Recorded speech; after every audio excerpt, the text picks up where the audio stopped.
Today we had a seminar by Brian Ndyaguma Yeah. from Uganda. He Yeah. was a visitor at SLU and gave a seminar on urban farming. Yeah. And he's going to explain a little bit on his background and his motivation. So could you start out with explaining what your educational and your professional background is? My background is entrepreneurship and project management, and I studied at Uganda Christian University, which is slightly over 10 years old, and quite an interesting university away from the old, and the very first universities like Makerere. This is more strict in terms of performance, social life, so it gives you, an opportunity to have all your time to academics. And most people don't usually like that. They like to have all the fun at the campus. But for me, it really did wonders for me, the very tight schedules. And that gave me, all the chance that I needed to try out as many opportunities in business as possible, because it's such a small community and you can quickly test out so many ideas in such a small community as opposed to very huge universities like Makerere.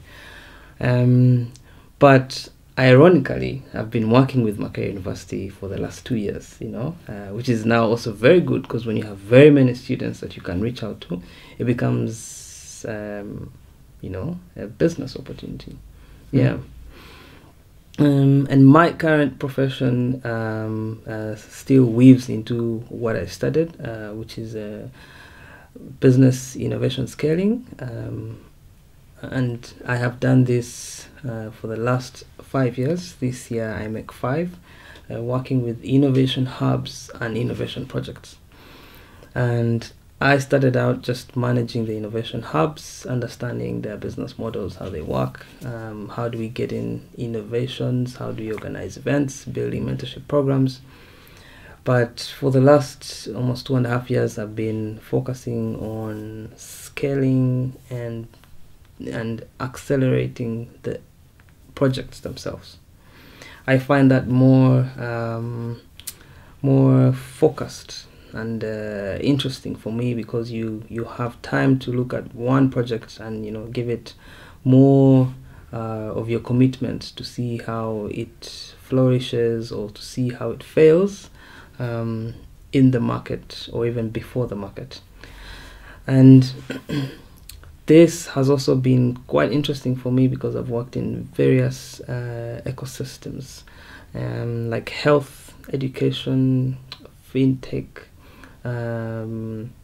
social innovations, things to do with behavior and community resilience. And my very latest is the legal ecosystem. I still find myself going back to agriculture and agribusiness, because of the many innovations that come out of this field in Uganda, being that one of the opportunities we have for entrepreneurs is agriculture. Mm-hmm. So thank you very much for explaining the background. Now, what's interesting is you mentioned here the Ugandan Christian University. Yeah. You mentioned Makerere University. Of course, what we're interested in, how did the link with SLU and SLU Global come about? Yeah, Where did it come? Where did it start? Yeah. And maybe even where do you see it heading? Yeah. So I met the team from SLU Global this year in August, and I was facilitating at one of their events, Accelerate Agribusiness workshop for 2 days, and I did a design thinking session there. Very interesting partners, very interesting young people in there, and quickly we resonated with the team, on points like how do we develop businesses from ideas that the students have, and how do we scale, how do we look at value addition, which for me as someone with a business background and also runs a business, it resonated so much, because I've also dealt with suppliers for a coffee shop, and these are some of the things that come out, and I feel that young people, students, can actually fix some of these issues. The SLU team came through a partnership that we have with the Open Sustainability Institute at Resilient Africa Network, and maybe I can just speak a little bit about RAN Lab. The RAN Lab, or Resilient Africa Network, is a partnership between 16 African universities with universities from the US, which is called the Higher Education Solutions Network, with the thinking and goal that if we have collaboration between the Western universities and the African universities, we can have very interesting solutions and knowledge exchange coming out of that. And RAN has 4 innovation labs across the continent, in Ghana, in Ethiopia, in South Africa, and Kampala, and the headquarters are in Kampala at Makerere University. And each of these universities is positioned in a region that has a specific challenge according to the resilience research that was done by RAN in the first 2 years of operation. And for example, in East Africa, the biggest theme is conflict and climate change. With all this, I don't want to call them little, but with all these conflicts happening in our neighboring countries in the East Africa region, we have people moving from places, and this causes lots of disruption because of it causes pressure on land when you have an influx of about 300,000 refugees coming into one space, disease outbreaks. So in there we get pain points, which always become big challenges if not monitored. And we have developed pathways on how to solve some of these pain points. And one of the unique things about RAN is, the way innovations are arrived at. So there's like a whole research that goes behind, and we find that we have a problem first, which is usually larger than the solution, and then we start to craft solutions for it, very data-based solutions. And OSI, or the Open Sustainability Institute, is one of these institutions that came in through an annual internship exchange with the Aid Data Institute, and they had 2 activities at our workshop with the interns, handling data analytics, climate change and all. And we maintain the relationship, so they come to me, we have the agripreneurship workshop happening. I'm like, oh well, I'm happy to do design thinking. And then I met the great team from SLU, and everything else is history. So you have explained that your role in the RAN labs, but now you're also involved in the Accelerate platform, which is a multi-stakeholder platform, and there's people from organizations from different angles coming in. There's not only academia, and there's a business incubation platforms, NGOs, governments. So where do you see the role of academia and education coming in? So from experience, especially like at RAN, which I also find in the Accelerate platform, is how we merge this knowledge base, scientific knowledge base from the institutions, the university institutions, with the solutions that are coming in from the communities. And you cannot take away this science and knowledge from institutions, from these innovations, otherwise they'll just be empty. So I see these institutions, these universities, being a very big contributor in validating the projects that come from these participants. Because if we're going to deal with soil management as part of agriculture, we need to understand it from maybe a scientific perspective, and this we can only get from an institution like either SLU, Makerere University, or the labs from the affiliate organizations with the university. that's one. The second is that these institutions also provide access to expertise that these innovators would not have got if they are out on their own and they are knocking on people's doors by themselves. I mean, you can imagine this graduate with very crazy ideas, and most of them don't even know how to explain the idea in about 5 minutes, and is knocking on a professor's door who has so many books that he has to go through, or students that he has to go and meet. You know, it will be a bit difficult. But if you have the accelerated program, this professor comes in, he knows he's committing 2 days out of his busy schedule. This student gets to meet, you know, this lady or guy for the, you know, for his project. So I think that we need them to validate our ideas, you know, and then we put the business behind the ideas after they have been validated. And that's why, for example, like in design thinking, there has to be research that there is a problem and it exists, and the existing has to be empirical. There has to be some research around it that qualifies that this is going to be a problem, and this could be the potential consequences if it's not solved. And then we can begin to apportion some resources, which include both human and financial, to build a solution. You know, that's very clear.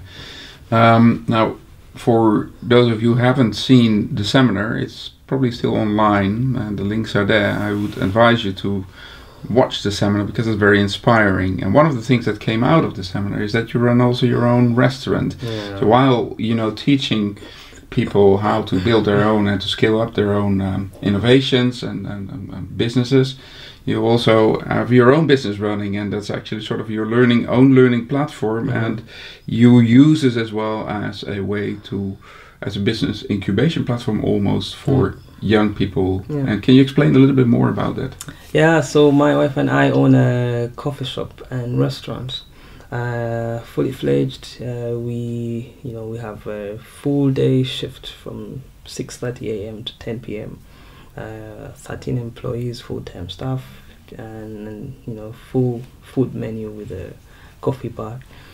And when we started running this, 3 years ago, one of our biggest motivations was to work with young people. And indeed, we have a team of, you know, young, dynamic employees. But one of the things that we have integrated in the business is to also get young people providing the external services. For example, supply of honey, supply of sitting materials like cushions and all, supply of some of the foodstuffs. We try to bring in more opportunities for young people that have, you know, taken the first step and dared to actually get those things done. Typical example is the young lady that has been supplying us the sitting cushions for our chairs. Graduate, you know, of a totally different degree, but designing these cushions is her passion. And we found her, and she's been doing it, you know, and she has got other linkages from us. The gentleman that supplies us our honey, we found him when he didn't have a license. He had his product with a name and branding, and we, you know, mentored him into registering the business. And this year he got seed funding to scale up. He has scaled up production up to 150 liters a week, which is good. And now we're looking for more people who can supply food ingredients for the restaurant. But before we do that, we are growing some of the food ourselves, and maybe I can speak a little more about this. There's lots of inconsistent food supply in our markets, and I don't blame the farmers, you know, because it's quite a lot of challenges that they go through to get the food to the market. No shelf life extension in terms of refrigeration, long distances, poor handling, the soils and everything that they have to deal with in terms of irrigation, manuring and stuff. So you have the great soils, but then irrigating them becomes a problem. And all this happens. But then you have all these young people that can actually grow the food that are in the urban centers. And what we have been doing is to grow the food and test an urban sustainable way of growing more food in small spaces. We're not the first ones to do this, but we are refining how it's being done, making it much easier and simpler for a young person to plug in. If they have, let's say, about $150, they can start their small business. And we find that way we can have more young people plugging into agriculture. All these young people that are at home and have access to about 30 to 40 square meters, they can actually plug themselves into agriculture. They don't have to have an agricultural background. So that's our motivation for growing the food, you know, because once we have it right, just like we did with the coffee shop, we'll plug in still many more other people into that model. And when I met Accelerate, right about the same time I was in my 5th month for testing this urban growing, I was like, yes, you know, this is the platform. Because then I can get to share my challenges, my successes, and my vision, you know, where I'm going. And people can learn from me, like I've always done. And I think, you know, I'm looking forward to telling that story as well, because it's still in the making. Yeah. Very, very good. It's funny how you describe you coming from the business and business development perspective and actually run into agriculture. And SLU comes from the other side and runs into business, and we find common ground. Common ground is youth and the demographic dividend that's so apparent in Africa, which is growing. And it's now the moment to invest in youth. I think it's a common ground we share. Now, if you would formulate a message that you want to send out to people at SLU, students, teachers, researchers, what are key things that you would want to point at for these researchers or students, people at SLU? I would, there's opportunity, especially in developing countries, in the population. If you look at it, not just getting it employed, but if you look at scale of practices like agribusiness, there's opportunity there. I think opportunity for someone who is maybe at senior lecturer level and all, it would be in research, but not just getting the research done, but also dissemination, because I look at ours as a gap in how knowledge is being disseminated. So that would be something interesting to see how an academic institution gets that delivered to the average young person. To the student at SLU, I would challenge you to actually see how you can innovate with the African youth, your fellow African student. And I think that the next global market is in Africa, you know. So I would challenge you to start working with your fellow African student, because then you get to understand the market a little bit much faster than someone who innovates solidly here and is trying to scale into Africa.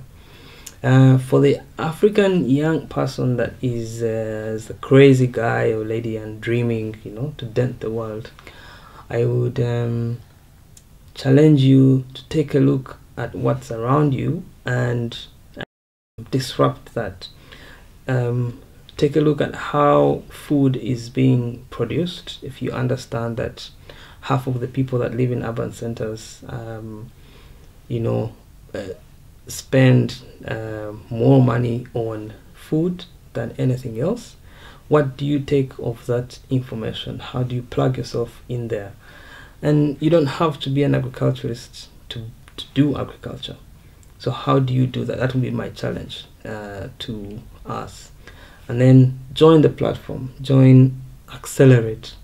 And when you get in there, contribute, don't just take away, just add something to it, because the next generation of young people, which is very close, will also benefit from that.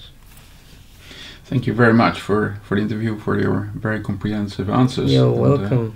We're looking forward to Accelerate 2018 and further contributions from all our stakeholders, including you. Yeah, thank you very much.